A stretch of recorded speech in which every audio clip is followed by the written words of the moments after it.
এইটা jail jail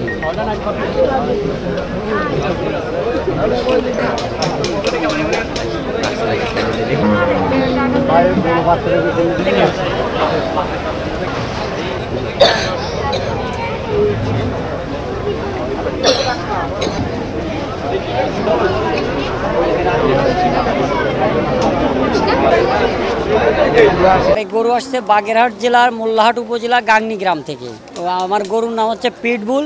আমি 12 লাখ টাকা চাচ্ছি। প্রথমে 14 লাখ টাকা চাইছিলাম, তো 12 লাখ টাকা চাচ্ছি। আমি খুব বেশি ডিফারেন্স রেখে চাচ্ছি না। তো প্রকৃত ক্রেতা যদি আসে তাদের সাথে কথা বলে তখন হয়তো একটা সিদ্ধান্ত নিব যে কি করা যায়। গরুকে মূলত শুধুই খড় বললে চলে, হালকা কিছু ঘাস মাঝে মধ্যে দেওয়া হয়। আর ম্যাশ খাবারটা দেই আমি প্রয়াত ঢাকা বিভাগীয় প্রধান নুরুল আমিন স্যার ছিলেন, ওনার ফর্মুলা অনুযায়ী আমি এই ওয়েল ব্যালেন্স ম্যাশ ফিড যেটা এটা দেওয়ার চেষ্টা করি। অনেকে এই বলে যে এই মালটা, কমলা, আপেল এগুলা তো মানুষের খাবার, এগুলো গরুর খাবার না। আর এগুলো আমরা গ্রামের মানুষ আমরাই তো ঠিকমতো খাইতে পারি না, তো এগুলো গরুতে খাবে কেন?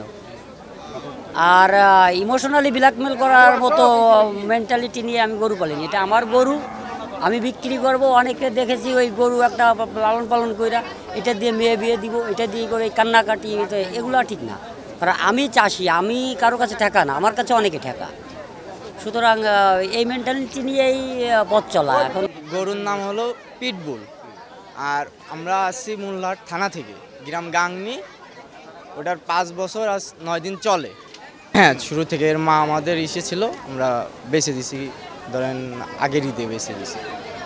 না, এখন পর্যন্ত কেউ দাম বলে নাই, বা এমনি দেখে গেছে, ছবি তুলে নিয়ে গেছে, তাদের মালিককে জানাইছে যে বড় গরু উঠছে।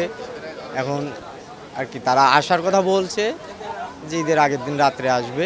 এই লোকজন তো ইনশাল্লাহ দেখতে আসে। আটের সবথেকে বড় গরু আমাদের এইটা। এই পর্যন্ত আর বড় গরু আসি নাই, আর আসবে কিনা বলতে পারি না। গরুরে খড় খায়, ঘাস খায়, ভুসি, আর ওই যে ছোলার খোসা, এইগুলো খোল, ওই সব বাজে কোনো খাদ্য আর খাওয়ানো হয় না। হ্যাঁ, গরু অনেক শান্ত, আপনি ধরে দেখলে দেখতে পারেন, সমস্যা নেই।